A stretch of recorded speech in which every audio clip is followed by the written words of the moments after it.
Trazer o delegado André Amarante, que já está conosco. O delegado pode chegar, tudo bem? Boa tarde. Tudo bem, boa tarde. O delegado responsável por acidentes de trânsito em Blumenau, os inquéritos que são necessários, que viram crime de trânsito. E um dos acidentes que chamou a atenção nos últimos dias em Blumenau, e aí o inquérito foi concluído de forma bem rápida, ouvindo as partes envolvidas, que foi o acidente de uma Mercedes, né? Um carro de luxo, valendo mais de R$500 mil em Blumenau, por volta das 4h40 da madrugada de uma terça-feira, que me foge aqui o dia exato, que é dia 20? 20 do mês de junho? De junho. Junho, né? Que acabou praticamente voando sobre o transporte coletivo, um ônibus em Blumenau. Bom, alguns fatos chamaram, tem imagens aí, né, gente? Coloca as imagens no ar, delegado. Fala um pouquinho, o que o inquérito, que conclusão chegou com o inquérito finalizado? Então, boa tarde, né? A gente começou as investigações com algumas informações preliminares e a gente teve que descartar alguma delas, né? Uma, por exemplo, foi a situação de racha, que esse veículo ele empreendia uma velocidade excessiva ali para a via, né? Então a gente fez uma análise do trajeto que esse veículo percorreu e a gente pôde descartar essa situação do racha, mas nessa investigação a gente conseguiu identificar o local em que os integrantes do veículo estavam no momento antes de acontecer o acidente, né? Eles estavam, claro, eles estavam indo naquele momento para onde? Para casa? Segundo eles, sim, eles estavam indo para cá, o que confere, segundo o endereço, principalmente ali do proprietário do veículo, né? Sim. Mas, inclusive, com a oitiva deles, a gente conseguiu estabelecer todo um contexto dessa situação. Então, a gente pôde identificar que eles vinham de uma confraternização, eles tiveram um jantar entre amigos, e aí, finalizado esse jantar, eles se dirigiram até um posto de combustível, onde a loja de conveniência fica aberta 24 horas. Já chegaram na madrugada da terça-feira, sim, e permaneceram por quase 2 horas nesse local. A gente conseguiu ali as imagens desse estabelecimento comercial e a gente pôde constatar a ingestão de bebida alcoólica por parte dos integrantes do veículo, né? Certo. E que coincide ali com a dinâmica do acidente, porque a princípio ali o condutor do veículo, ele não esboça nenhum tipo de tentativa de fazer a curva quando ele termina Humberto de Campos e entra na Rua 7, né? Vai direto. O que pode indicar ali que ele tenha realmente apagado, né?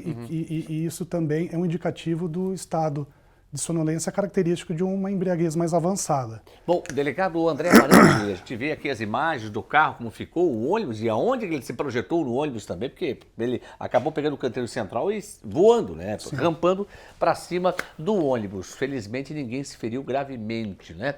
Mas deixa eu lhe falar, por que eles não ficaram no local? Pode ser uma pergunta até óbvia, mas o telespectador precisa ser informado até da mais obviedade possível.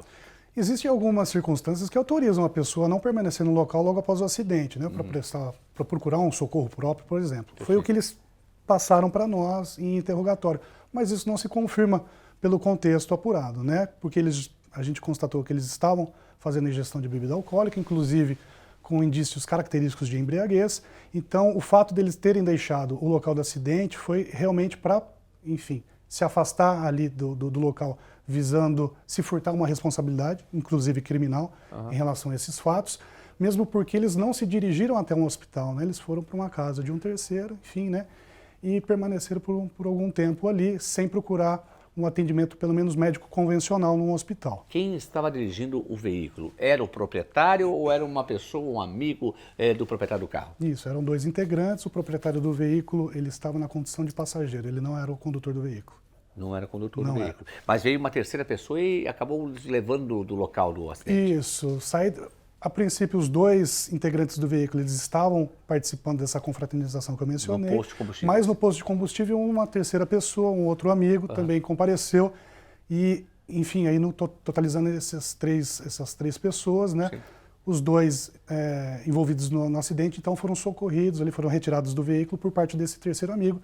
Mas, embora ele tenha retirado de maneira legítima as pessoas de dentro do carro para, enfim, né, auxiliá-los de certa maneira. Sim. A conduta correta seria ter permanecido ali no local, aguardado os órgãos de trânsito e o atendimento médico oficial, né? Pelo menos uma pessoa representando até mesmo o proprietário e o condutor do carro, seria isso, Também, delegado? para prestar as informações devidas e tal, né? Mas não foi isso que aconteceu. Como é que se configura uma situação dessa, de abandono do local do acidente, e ainda mais seguido de uma situação que antecedeu o uso de bebida alcoólica e um posto de combustíveis na conveniência? Então, e tudo isso nos autoriza a concluir que efetivamente está caracterizado o crime, né, do afastamento do local para se furtar a responsabilidade criminal. Juntamente com esse crime, também o crime de embriaguez ao volante, as próprias lesões ocasionadas nos passageiros do ônibus, né? Sim. E por parte do proprietário do veículo, a entrega do veículo automotor para a pessoa que está sem condições de dirigir de maneira segura, né? Perfeito. Mas então, delegado, quais são o que é de sequência agora? Agora é Poder Judiciário. Isso, a gente finalizou então o procedimento, agora o próximo passo é a análise pelo Ministério Público e a partir daí prosseguimento da ação penal, se for o caso. Foi um acidente, como o senhor disse, deixou pessoas feridas, né? Felizmente ninguém gravemente, muito menos perdeu a vida, né? Alguém, mas não foge a responsabilidade e o teor de um fato tão forte como esse, né? Os delitos de trânsito, eles têm essa característica, né? A maioria deles, né? Porque há uma responsabilidade através de uma conduta culposa. Então a gente sabe que a pessoa não teve a intenção de machucar ninguém, né? Não foi uma ação deliberada nesse sentido. Mas, de qualquer forma, há uma responsabilidade criminal e ela precisa ser devidamente investigada e apurada, né? Delegado, uma coisa que o senhor deve ouvir comumente, rotineiramente, até para a gente concluir a nossa entrevista. O povo em casa deve dizer assim, mas não vai acontecer nada. Primeiro, já aconteceu.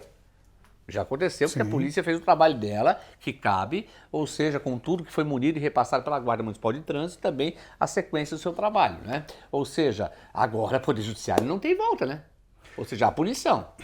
Aí vai ficar a critério deles, né? Sim. A gente tem que ter um pouco de parcimônia nesse momento e verificar também a situação pregressa ali das pessoas envolvidas, né? E, enfim, há algumas benesses previstas em lei e se eventualmente as pessoas fizerem jus aí a esses benefícios, né? Perfeito. Então não há por que negá-los também em relação a esse caso. Delegado, obrigado pela participação, parabéns pelo trabalho executado Valeu. mais uma vez e comparecendo aqui para prestar serviço às contas do serviço utilizado. Um abraço.